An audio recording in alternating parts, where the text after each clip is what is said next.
કેમ છો વિદ્યાર્થી મિત્રો? આજના સેશનમાં બહુ જ ડિટેલથી આપણે ચર્ચા કરવાના છે.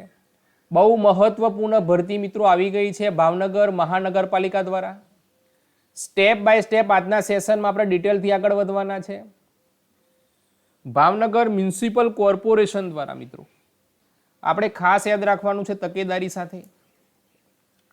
જે ભાવનગર છે મિત્રો, તો ભાવનગર મ્યુનિસિપલ કોર્પોરેશન દ્વારા ગુજરાતના તમામ ઉમેદવારો માટે મહત્વપૂર્ણ ભરતી આવી ગઈ છે. તે તમારે ખાસ યાદ રાખવાનું છે, જેને આપણે બીએમસી તરીકે ઓળખતા આવ્યા છે. જાહેરાત ક્રમાંક છે મિત્રો બીએમસી 2026-27/14. એટલે જેટલા પણ ગુજરાતના મિત્રો આપણી આ ચેનલને વિઝિટ કરી રહ્યા છે તમામ મિત્રો પ્રથમ નંબરે તો આપણી આ યુટ્યુબ ચેનલને સબસ્ક્રાઈબ, લાઈક અને શેર કરવાનું ચૂકતા નહીં. સ્ટેપ બાય સ્ટેપ તમારા માટે અમે બહુ જ ડિટેલથી અલગ માહિતી લઈને આવ્યા છે. જુઓ, ખાસ આપણે શું યાદ રાખવાનું છે, ભાવનગર મહાનગરપાલિકાના મલ્ટીપર્પઝ હેલ્થ વર્કર એટલે અર્બન મેલેરિયા. જુઓ, ખાસ આપણે શું યાદ રાખવાનું છે કે મલ્ટીપર્પઝ હેલ્થ વર્કર એટલે પુરુષ ઉમેદવારોની ભરતી છે મિત્રો, જેમાં અર્બન મેલેરિયા વિભાગની અંદર માગ્યા છે મિત્રો. સર્વેની હાલ રહેલ જગ્યાઓ સીધી ભરતીથી ભરવા માટે એટલે આપણી ઓજસ જે વેબસાઇટ છે એ ઓજસ ભરતી ઉપર મિત્રો, જે ઓજસ વેબસાઇટ છે એના ઉપર તમામ ભરતીના ફોર્મ ભરાવાના છે. તે આપણે યાદ રાખવાનું છે. 20/8/2026 ફોર્મ ભરવાની શરૂઆત થઈ જવાની છે મિત્રો. એટલે હાલમાં તૈયાર થઈ ગઈ છે ફોર્મ ભરવાની શરૂઆત. તે 20/8/26 ફોર્મ ભરવાના શરૂ થઈ જવાના છે. બરાબર છે, આ વસ્તુ આપણે યાદ રાખવાની છે.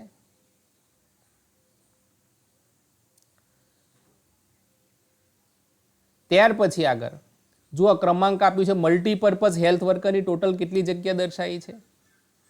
મલ્ટીપર્પઝ હેલ્થ વર્કરની ટોટલ 75 જગ્યા દર્શાવી છે. કેટલી છે મિત્રો?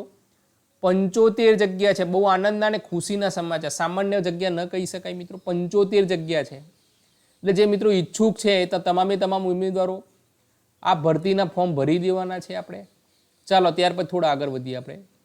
શૈક્ષણિક લાયકાત શું માગી છે મિત્રો? તે બહુ મહત્વનો આંકડો છે મિત્રો. સરકાર માન્ય સંસ્થામાંથી એટલે MPHW, જો કયો કોર્સ માગ્યો છે MPHW અથવા તો સેનેટરી ઇન્સ્પેક્ટરનો ડિપ્લોમા કોર્સ કરેલો હોય એવા તમામ ઉમેદવારો છે આ ભરતીના ફોર્મ ભરી શકે છે. MPHWનો કોર્સ પણ 1 વર્ષનો આવે છે, આપણને બધાને ખ્યાલ છે. તે સિવાય સેનેટરી ઇન્સ્પેક્ટરનો જે કોર્સ આવે છે મિત્રો એ પણ 1 વર્ષનો આવે છે. એટલે આ બંને ઉમેદવાર છે આ ભરતીના ફોર્મ ભરી શકે છે. કોમ્પ્યુટર અંગેનું જ્ઞાન ધરાવતા હોવા જોઈએ. એટલે જો કોમ્પ્યુટરની માહિતી હોવી જરૂરી છે. એટલે સામાન્ય માહિતી માગી છે કોમ્પ્યુટરની. બરાબર છે, આ વસ્તુ આપણે યાદ રાખવાની છે. ગુજરાતી અથવા હિન્દી અથવા બંને પૂરતું જ્ઞાન ધરાવતો હોવું જોઈએ. એટલે ગુજરાતી ભાષા હોય કે ભાઈ હિન્દી ભાષા, આ બંનેનું જ્ઞાન હોવું જરૂરી છે મિત્રો, જે ધોરણ 10 અને ધોરણ 12ની અંદર ઓલરેડી દર્શાવેલું હોય છે. ત્યાર પછી પગાર ધોરણની મિત્રો આપણે વાત કરી લઈએ. બહુ મહત્વપૂર્ણ આંકડો છે. પ્રથમ 5 વર્ષ માટે 26,000 રકમ નક્કી કરવામાં આવેલી છે. બરાબર છે, આ વસ્તુ આપણે યાદ રાખવાની છે. કેટલી છે? 26,000 રૂપિયા. બરાબર, ફિક્સ પગાર મળવાનો છે. ત્યારબાદ 5 વર્ષની સેવાઓ સંતોષકારક રીતે જણાય તો 7મા પગાર પંચ મુજબ, એટલે કયું પગાર પંચ માંગ્યું છે? 7મા પગાર પંચ મુજબ પે મેટ્રિક્સ લેવલ એટલે 2 સ્કેલ 19,900 થી 63,200 આ સ્કેલ પ્રમાણે પગાર મળી રહેવાનો છે. આ વસ્તુ આપણે યાદ રાખવાની છે. બરાબર છે, 19,900 થી 63,200 નિમણૂક મળવાપત્ર રહેવાની છે. બરાબર, બહુ મહત્વપૂર્ણ છે.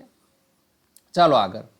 અરજી સ્વીકારવાની ઉંમર મર્યાદા કેટલી માગી છે? એટલે અરજી સ્વીકારવાની છેલ્લી તારીખમાં 33 વર્ષથી વધુ ન હોવી જોઈએ. આ વસ્તુ આપણે યાદ રાખવાની છે. ભાવનગર મહાનગરપાલિકાના કર્મચારીઓને ઉંમરનો બાદ લાગુ પડશે નહીં, પરંતુ અધિકતમ વય મર્યાદા 58 વર્ષની રહેશે. આ વસ્તુ આપણે યાદ રાખવાની છે. ચાલો ત્યાર પછી આગળ. હવે વય મર્યાદાની આપણે વાત કરી લઈએ. બધાને ખ્યાલ જ છે કે 18 વર્ષથી ઓછી ઉંમરનો અથવા તો 33 વર્ષથી વધુ ઉંમરનો ન હોવો જોઈએ. 2 કન્ડિશન આપી છે. બરાબર, બંને કન્ડિશન આપણે જોઈ. એ તો 18 વર્ષથી નીચેની ઉંમર ન હોવી જોઈએ અને 33 વર્ષથી વધુ ન હોવી જોઈએ. બરાબર છે, આ બંને કન્ડિશન આપણે યાદ રાખવાની છે. પણ ખાસ અનામત વર્ગની જે કેટેગરી મુજબ જે 5 વર્ષનું કોષ્ટક મળી રહે છે એમાં છૂટ આપવામાં આવે છે. સામાન્ય મહિલા ઉમેદવાર માટે 5 વર્ષની છૂટછાટ આપવામાં આવેલી છે. અનામત વર્ગના પુરુષ ઉમેદવારો માટે 5 વર્ષની છે. અનામત વર્ગના મહિલા ઉમેદવાર માટે 10 વર્ષની આપેલી છે. સામાન્ય વર્ગના વિકલાંગ ઉમેદવારો માટે પણ 5 વર્ષની આપેલી છે. સામાન્ય વર્ગના વિકલાંગ મહિલા ઉમેદવારો માટે ટોટલ 10 વર્ષની છૂટછાટ આપવામાં આવેલી છે. અનામત વર્ગના વિકલાંગ પુરુષ ઉમેદવારો માટે 10 વર્ષની છૂટછાટ આપવામાં આવેલી છે. અને અનામત વર્ગના વિકલાંગ મહિલા ઉમેદવારો માટે ટોટલ 15 વર્ષની છૂટછાટ આપેલી છે. આ રીતના તમામ કેટેગરી વાઇઝ છૂટછાટ આપવામાં આવેલી છે. આ વસ્તુ આપણે યાદ રાખવાની છે. જો માજી સૈનિકની વાત કરી લઈએ આપણે, તો માજી સૈનિક ઉમેદવારો માટે ખાસ વય મર્યાદા એ અલગ ધોરણ પ્રમાણે છૂટછાટ મળવાપાત્ર રહેવાની છે. આ વસ્તુ આપણે યાદ રાખવાની છે. ચાલો ત્યાર પછી થોડા આગળ વધીએ આપણે.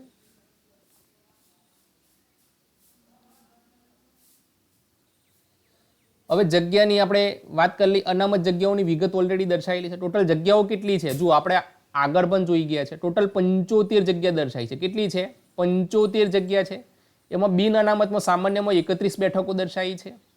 આર્થિક રીતે જે પછાત વર્ગ છે જેને આપણે ઓબીસી તરીકે ઓળખતા આવ્યા છે, બરાબર છે, ઓબીસી ઉમેદવારો માટે મિત્રો ટોટલ 8 જગ્યા દર્શાવી છે, બરાબર છે. એટલે ઓપન કેટેગરીમાં ટોટલ 31 જગ્યા દર્શાવી છે. પછી અનુસૂચિત જાતિ છે એમાં 5 જગ્યા દર્શાવી છે. અનુસૂચિત જનજાતિ, બરાબર છે, એસટી કેટેગરી માટે ટોટલ 11 જગ્યા દર્શાવી છે. જો સામાજિક અને શૈક્ષણિક રીતે પછાત વર્ગ માટે, પછાત વર્ગ એટલે ઓબીસી કહી શકાય મિત્રો, ટોટલ 20 જગ્યા દર્શાવી છે મિત્રો. આ વસ્તુ આપણે યાદ રાખવાનું છે. જો આર્થિક રીતે પછાત છે એમના માટે અલગથી જ જગ્યાઓ દર્શાવી છે, બરાબર. આ વસ્તુ કેટેગરી આપણે યાદ રાખવાની છે. ચાલો ત્યાર પછી થોડા આગળ વધીએ આપણે.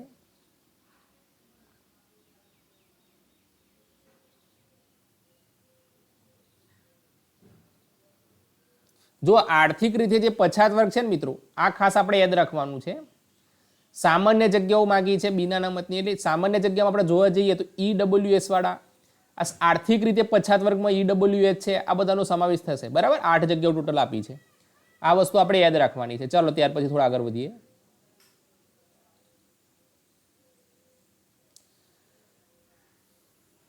જો શારીરિક અશક્તતા ધરાવતા ઉમેદવારો માટે પણ ટોટલ 75 છે. એટલે દિવ્યાંગ માટે અનામત જગ્યાઓ કેટલી આપી છે? 3 જગ્યાઓ દિવ્યાંગ માટે આપેલી છે, બરાબર. એમાં અલગ અલગ છે. જુઓ, અંધત્વ અથવા ઓછી દ્રષ્ટિ હોય એના માટે 1 જગ્યા છે જેને એલવી તરીકે આપણે ઓળખતા આવ્યા છે. બધિર એટલે ઓછું સાંભળતું હોય એમના માટે ડી અને DHH આ બંને માટે 1 જગ્યા છે. ત્યાર પછી આંખની તકલીફ છે, મગજની લકવો હોય, હલનચલનની દિવ્યાંગતા, રક્તપિત્તમાંથી સાજા થયેલા હોય, એસિડ એટેકનો ભોગ બનેલો હોય, નબળા સ્નાયુ હોય, એમના માટે ટોટલ 1 જગ્યા દર્શાવી છે, બરાબર. આ વસ્તુ આપણે યાદ રાખવાની છે. અને આપણી ભરતીમાં આ બધા પ્રશ્નો બહુ મહત્વનો ભાગ ભજવે છે મિત્રો. આ ખાસ આપણે યાદ રાખવાનું છે. જો જાહેરાતની સામાન્ય જોગવાઈ તો આપણને ખબર જ છે, ભારતનું નાગરિક હોવો જોઈએ.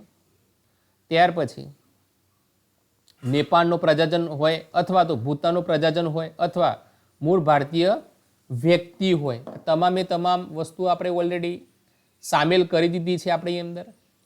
ત્યાર પછી શૈક્ષણિક લાયકાત તો આપણે ઓલરેડી જોઈ ગયા છે. ઉમેદવાર શૈક્ષણિક લાયકાત સ્વીકારવાની છેલ્લી તારીખ રોજ ધરાવતો હોવો જોઈએ. માન્ય યુનિવર્સિટીમાંથી સંસ્થામાંથી મેળવેલી હોવી જોઈએ. આ તો આપણને ખ્યાલ જ છે, બરાબર. જીસીવીટી હોય અથવા અન્ય કોઈ ગવર્મેન્ટ સંસ્થામાંથી પોતાની ડિગ્રી પાસ આઉટ હોવો બિલકુલ જરૂરી છે મિત્રો, બરાબર છે. આ વસ્તુ આપણે યાદ રાખવાનું છે. મલ્ટીપર્પઝ હેલ્થ વર્કર એટલે પુરુષ ઉમેદવારો છે. જગ્યા માટે સરકાર માન્ય સંસ્થા મલ્ટીપર્પઝ હેલ્થ વર્કરનો જુઓ આવી ગયું કોર્સ કરેલો હોવો જોઈએ અથવા તો સેનેટરી ઇન્સ્પેક્ટરનો ડિપ્લોમા કોર્સ કરેલો હોવો જોઈએ. કોર્સની ટકાવારીના આધારે લેખિત પરીક્ષા માટે એટલે મૌખિક કસોટી પર મેરિટ લિસ્ટ તૈયાર કરવામાં આવશે, જેમાં 75 જગ્યા ભરવાપાત્ર હોય તેની સામે નક્કી કરવા આવે તેટલા ઉમેદવાર લેખિત કસોટી, મૌખિક કસોટી માટે કોલ લેટર ઇસ્યુ કરવામાં આવશે. અને મેરિટ લિસ્ટ તૈયાર કરતા સમયે અંતિમ ક્રમે આવતા સમાન ગુણવાળા ઉમેદવારોની લેખિત પરીક્ષા અથવા મૌખિક કસોટી માટે કોલ લેટર ઇસ્યુ કરવામાં આવશે. આ વસ્તુ આપણે યાદ રાખવાની છે મિત્રો. 2 કેટેગરી દર્શાવી છે ઓલરેડી. ચાલો ત્યાર પછી થોડા આગળ વધીએ આપણે. જો લેખિત પરીક્ષા મૌખિક કસોટી કઈ રીતની રહેવાની છે? ટોટલ 5 મુદ્દા ઓલરેડી દર્શાયા છે. આ 5 મુદ્દા આપણે ઓલરેડી જોઈ લેવાના છે. લેખિત પરીક્ષા વગર મૌખિક કસોટીમાં ઉમેદવારો પોતાના ખર્ચે ઉપસ્થિત થવાનું રહેશે. લેખિત પરીક્ષાનું માધ્યમ જગ્યાની મૂળ શૈક્ષણિક લાયકાતના કોર્સનું અનુરૂપ મહાનગરપાલિકા દ્વારા નક્કી કરવામાં આવશે. અન્યથા ગુજરાતી રહેવાનું છે, અંગ્રેજી અને પ્રશ્નોનું માધ્યમ અંગ્રેજીમાં જ રહેવાનું છે. આ વસ્તુ આપણે યાદ રાખવાની છે. આ સર્વ ભરતી માટે સ્પર્ધાત્મક પરીક્ષાના કિસ્સામાં અથવા સીધી ભરતીના કિસ્સામાં પ્રતીક્ષા યાદીની મુદત 2 વર્ષ અથવા તો પછીની પરીક્ષાનું પરિણામ જાહેર થાય તે પૈકીનું જ હોય તે આગલા દિવસ સુધી અમલમાં રહેવાનું છે. ઉપરોક્ત દર્શાવેલ જગ્યાની સંખ્યામાં ફેરફાર કરવાનું કમિશન મહાનગરપાલિકા ભાવનગરનો અબાધિત અધિકારી રહેશે. એટલે કોઈ પણ બદલાવ થશે મિત્રો તો કરવાની જવાબદારી કોની છે? તો કમિશનરની રહેવાની છે મહાનગરપાલિકાના. અરજીની સંખ્યા ધ્યાને લઈને લેખિત કસોટી અંગે ભાવનગર મહાનગરપાલિકાની પસંદગી સમિતિ દ્વારા જ નક્કી લેવામાં આવશે. આ યાદ રાખવાનું છે. જાહેરાતની જોગવાઈ અર્થઘટન અને આ ભરતી પ્રક્રિયા બાબતે કમિશનર ભાવનગર મહાનગરપાલિકાનો નિર્ણય આખરી તમામ બંધન કરતા રહેશે. એટલે બધા નિર્ણય કોને લેવાના છે? ભાવનગર મહાનગરપાલિકાના કમિશનર દ્વારા લેવાના છે. આ વસ્તુ આપણે યાદ રાખવાની છે. બરાબર છે. જો કમિશનર ભાવનગર મહાનગરપાલિકા આ હતી તમામે તમામ વિગત. આપણે બધાને ખબર જ છે કે ફોર્મ કઈ રીતના સબમિટ કરવાનું છે. હવે પછીની વિગત તમારે ભરવાની રહેશે મિત્રો. આવો મોકો વારંવાર મળવાનો નથી. એટલે જેટલા પણ મિત્રો અમારો આ વિડીયો જોઈ રહ્યા છે એ તમામે તમામ મિત્રો અમારી આ યુટ્યુબ ચેનલને સબસ્ક્રાઈબ, લાઇક અને શેર કરવાનું ચૂકતા નહીં. સ્ટેપ બાય સ્ટેપ તમારા માટે અમે અલગ અલગ ભરતી બાબતે અને આપણે ઓલરેડી આપણી યુટ્યુબ ચેનલ પર ઘણા બધા વિડીયો પણ સામેલ કરેલા છે, આપને ખ્યાલ ના હોય તો. એટલે તમામે તમામ વિડીયો તમારે જોવાના છે.